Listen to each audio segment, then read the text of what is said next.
কোনো এক শুভাকাঙ্ক্ষী কমেন্টস করছেন, ম্যাম, বিয়ের পূর্বে কেউ যৌন মিলন করেছে কিনা ডিএনএ টেস্টের মাধ্যমে সেটা ধরা যাবে কিনা। ধন্যবাদ ভাইয়া সুন্দর একটা কমেন্টস করার জন্য। দেশের এবং প্রবাসের ভাই বোনদের প্রতি সালাম। আসসালামু আলাইকুম। আমি প্রভাষক ডাক্তার রিক্তা পারভিন, হোমিওপ্যাথি এবং আয়ুর্বেদিক চিকিৎসক। চেম্বার সেবা হোমিও কমপ্লেক্স অ্যান্ড সেবা ডিজিটাল ল্যাব, উপজেলা মডেল মসজিদের পূর্ব পাশে, শিমুলিয়া, মাগুরা। কোনো এক শুভাকাঙ্ক্ষী কমেন্টস করছেন, ম্যাম, বিয়ের পূর্বে কেউ যৌন মিলন করেছে কিনা ডিএনএ টেস্টের মাধ্যমে সেটা ধরা যাবে কিনা। ধন্যবাদ ভাইয়া সুন্দর একটা কমেন্টস করার জন্য। অনেকেই এই কমেন্টসটা করে থাকেন, অনেক পুরুষ মহিলা করে থাকেন যে বিয়ের পূর্বে আমার স্বামী কি আমার স্ত্রী যৌন মিলন করেছে কিনা সেটা কোন পরীক্ষায় ধরা যাবে। অনেকে নির্দিষ্টভাবে বলে থাকেন যে ডিএনএ টেস্টের মাধ্যমে এটা ধরা যাবে কিনা। আবার অনেক প্রবাসী ভাইয়েরাও এই একই প্রশ্ন করে থাকেন যে আমার স্ত্রী দেশে থেকে কোথাও যৌন মিলন করছে কিনা সেটা কোন টেস্টের মাধ্যমে, কোন পরীক্ষা করলে বোঝা যাবে, ডিএনএ টেস্ট করলে বোঝা যাবে কিনা।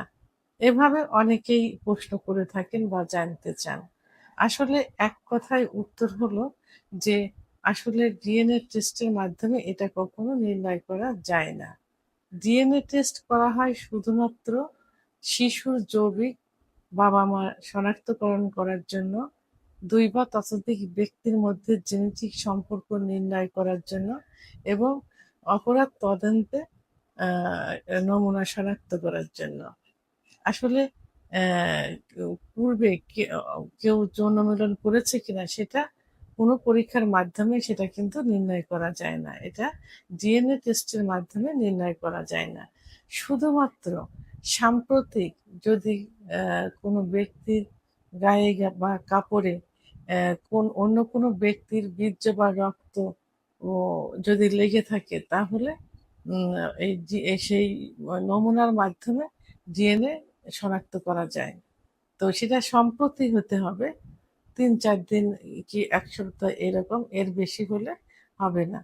তো আসলেই অ্যা ডিএনএ টেস্টের মাধ্যমে কখনোই পূর্বে কেউ সহবাস করেছে কিনা সেটা কখনোই কোনো মেয়ে হোক আর ছেলে হোক সেটা কখনোই পরীক্ষা করা যায় না বা বোঝা যায় না বা ডিএনএ শনাক্ত করা যায় না। ভিডিওটি সম্পর্কে যদি কোনো মতামত থেকে থাকে অবশ্যই কমেন্টসের মাধ্যমে জানাবেন। ভিডিওটি ভালো লাগলে লাইক, কমেন্ট, সাবস্ক্রাইব করে আমার সঙ্গে থাকুন। আল্লাহ হাফেজ।